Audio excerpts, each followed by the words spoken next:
What's up, guys? It's the Prophets, and if you recognize this, then you are cool and you've been with us for a while.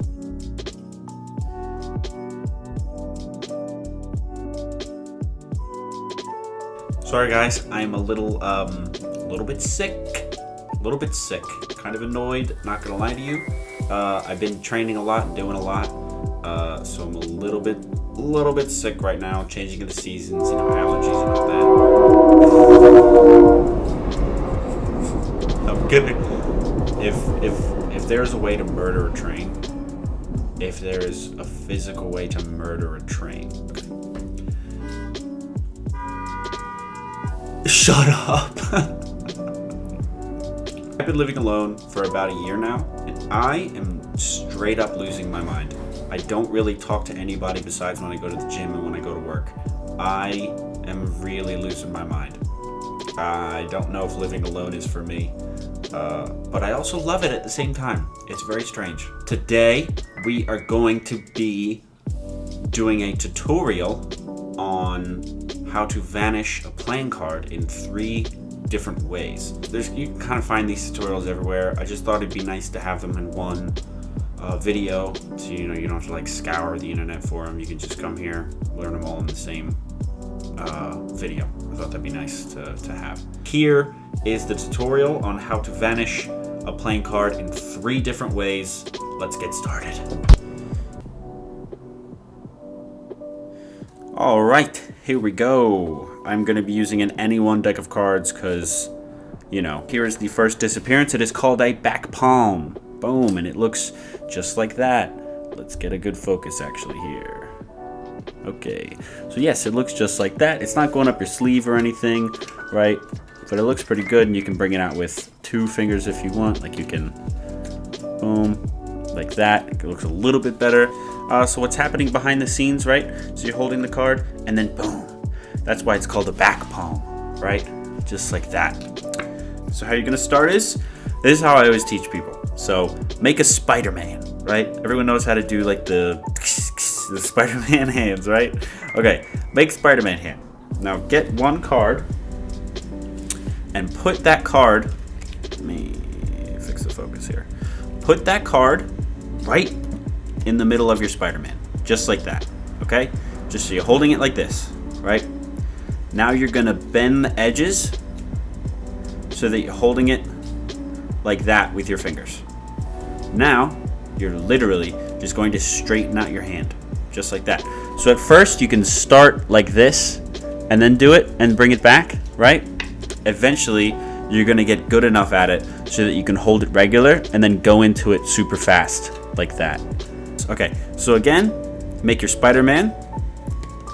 Boom. Boom. And then straighten it out, just like that, so that it's back palmed. That's what is called the back palm. And you're gonna get these little edges, right? They make cards that are like kind of skin colored, I think, so that the edges are less visible. But all you're gonna do is, you're gonna shake the card. Just like that. It's gonna give it a good shake so that people don't see those edges, right? You're gonna give it a little bit of motion blur so that nobody can see those edges. Yeah, pretty easy, pretty simple. There's not really much else to go over. Just make your Spider-Man, put the card there, bend the edges, and then boom. I guess when you're going into it, this is how you go into it, right? So you're holding it, immediately do that Spider-Man, right? Bend those edges, and then straighten it out, right? So that's how you're gonna get good at it, right? Boom. That's what it's gonna look like when you're good.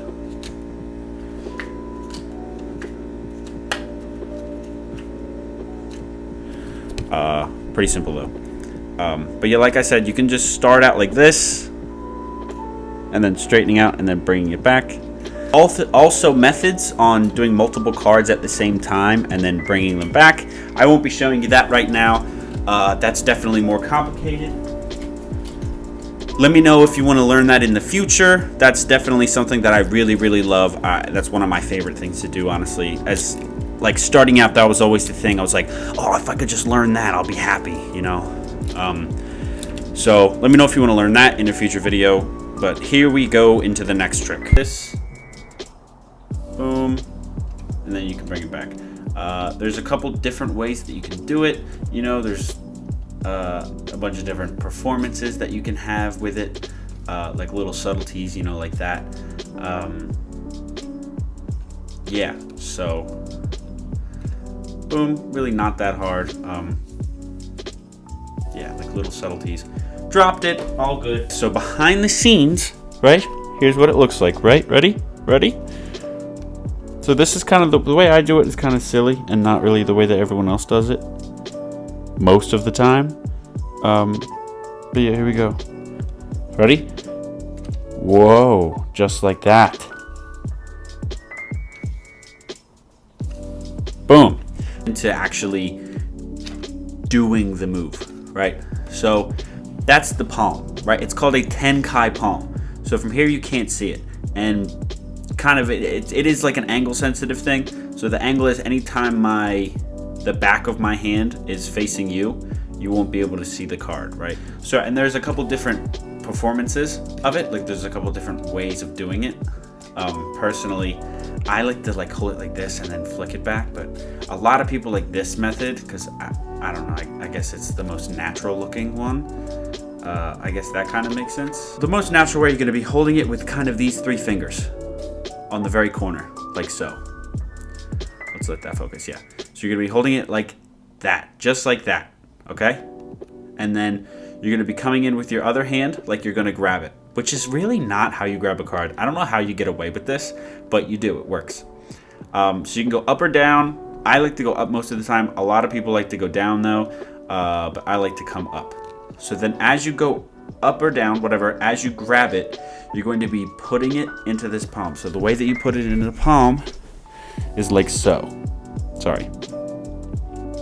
You're going to be kind of flicking it back and holding it in between your, like that. So your middle finger is going to be supporting the bottom of it, and your pointer finger is going to be on the corner of it, and your thumb is just going to be on the top, just like that. And then you're going to take it with your thumb, and you're going to be pressing it against your, let me go like this. It with your thumb against your palm like so. So like I said, anytime the back of your hand is against is in view, that's sort of your angle. So boom, like that. And then the transfer, you're literally just dropping it and then kind of palming it like that. And then to go back, you just go back. And then boom. So yeah, so sorry if that's a little fast. No, I feel like I always rush through these videos for some reason. I don't know, I'm always looking at the time and making sure it's not too long, not too short. So yeah, sorry if I rushed through anything. You can ask me questions in the comments, and I will try my best to clarify for you what your problem is. But yeah, this one, like I said, this was pretty simple. The next one is probably my favorite one to do, because it was like one of the first ones I learned besides the back palm. All right, so for this Vanish, you are actually going to be needing the full deck, which is not always the case with Vanishes. But this one's nice. Sorry, I don't know why I'm shuffling while I'm talking. This one's nice. It's probably my favorite one. It's probably one I use the most. I just think it's really clever. If you can get away with it, it's super nice. I use it a lot in my folded card to mouth routine. So if you've watched this channel before, you've probably seen it a lot. So if you haven't already picked up on it, this is how it works. So you take a card, and I can place it right there and just rub it, and it's gone. I think it's called the Rub-a-Dub Vanish. It's just a form of retention. So all you're doing is putting it right there, and then it goes away. And if you see it enough times, you're going to figure out. Like if you haven't already figured it out by now, then good for me. That means I'm cool. What I'm doing is, I'm not actually doing that, okay? But that is what you're pretending to do, right? So what you do is, as I go like this, I just, boom, just pull that card back. Just like that. Super, super simple. Boom. And if you can, it's always nice to kind of leave that edge there and then pull it back, you know, just give a little bit of a visual that that card is really underneath of my hand, so that when I go like that, people freak out more. But But yeah, this is not something that you're going to be doing over and over again to the same person. You're going to do this one time, and then that's going to be it. But yeah, boom, just like that. You can do it on a table as well. A table, it works super, super well. I think it's really, really convincing, especially if you're doing it like offbeat. So like, watch, we'll take the card, boom, gone. I think that looks really good. Or if you go like this and then pretend it's still there, and then you can boom, and then it goes away like that. I think that can really be really powerful. Like I said, make this super offbeat. If you're gonna just go like that, boom, that one's good. But if you're going to do the long one, don't bring a lot of attention to this, okay? Don't like, watch, we're gonna take a card, and then make sure that that's just really fast. Get the deck out of your hands, because you want to use that big action to negate this, right? So boom, and then, can somebody hold this for a second? Just take all the attention away from this, okay? So boom, I actually put the card there. Boom, can somebody hold this, or boom, okay, well, you know, make this action big, right? And then like that, and then you can make it disappear. Practice it, you know, in the mirror, practice it in front of the camera. I like the camera more than a mirror, because the mirror is like real time, so you can still be kind of deceived by yourself. The camera does not lie at all. Watching yourself in post is a way better tool, I think, than looking at the mirror, because you can judge yourself a lot harsher, and which is not always good, obviously, but with Magic, I think it's really good, judging yourself super harshly. But yeah, so boom, that's it. Let's go ahead and get into the outro.